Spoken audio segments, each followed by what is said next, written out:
ಒಂದು ಸುಂದರ ಸ್ಕೂಲಿತ್ತು. ಆ ಸ್ಕೂಲ್ನಲ್ಲಿ ಆರವ್ ಅನ್ನೋ ಒಂದು ಮೌನ ವಿದ್ಯಾರ್ಥಿ ಇದ್ದ.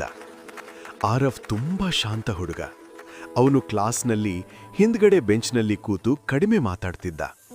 ಕೆಲವು ಮಕ್ಕಳು ಗುಟ್ಟುಗುಟ್ಟಾಗಿ ಮಾತನಾಡ್ತಿದ್ರು. ಆರವ್ ಯಾವಾಗ್ಲೂ ಮೌನ. ಅವನಿಗೆ ಏನೂ ಬರೋದಿಲ್ಲ ಅನ್ಸುತ್ತೆ. ಆದರೆ ಆರವ್ ಶಾಂತವಾಗಿಯೇ ಇದ್ದ. ನಗು ಮಾಡಿದ. ಒಂದು ದಿನ ಟೀಚರ್ ಹೇಳಿದ್ರು, ಮುಂದಿನ ವಾರ ನಮ್ಮ ಸ್ಕೂಲ್ನಲ್ಲಿ ಟ್ಯಾಲೆಂಟ್ ಡೇ ಇದೆ. ಎಲ್ಲ ಸ್ಟೂಡೆಂಟ್ಸ್ ಭಾಗವಹಿಸಬೇಕು. ಮಕ್ಕಳು ತುಂಬಾ ಖುಷಿಪಟ್ರು. ಹಾಡು, ನೃತ್ಯ, ಅಭಿನಯ.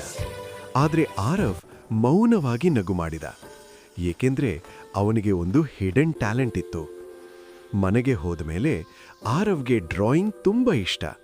ಅವನು ಪ್ರಾಣಿಗಳು, ಪ್ರಕೃತಿ, ತನ್ನ ಸ್ಕೂಲ್ ಚಿತ್ರಗಳನ್ನು ಬಿಡಿಸ್ತಿದ್ದ. ಪ್ರತಿದಿನ ಅವನು ಮೌನವಾಗಿ ಪ್ರಾಕ್ಟೀಸ್ ಮಾಡ್ತಿದ್ದ.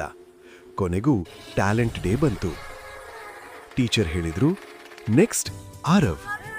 ಆರವ್ ನಿಧಾನವಾಗಿ ಸ್ಟೇಜ್ ಮೇಲೆ ಹೋದ. ತನ್ನ ಡ್ರಾಯಿಂಗ್ ಬುಕ್ ತೆರೆದ. ಎಲ್ಲರೂ ಆಶ್ಚರ್ಯಪಟ್ರು. ಚಿತ್ರಗಳು ತುಂಬಾ ಸುಂದರವಾಗಿದ್ದವು. ಟೀಚರ್ ಹೆಮ್ಮೆಯಿಂದ ನಗುತ್ತಿದ್ರು.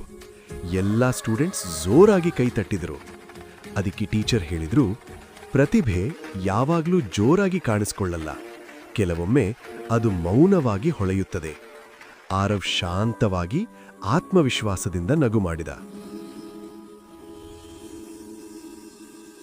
ಮಕ್ಕಳೇ, ನೆನಪಿಡಿ, ಮೌನವಾಗಿರುವವರನ್ನು ಕಡಿಮೆ ಅಂದಾಜಿಸಬೇಡಿ. ಪ್ರತಿಯೊಬ್ಬರಲ್ಲೂ ಒಂದು ವಿಶೇಷ ಪ್ರತಿಭೆ ಇರುತ್ತದೆ.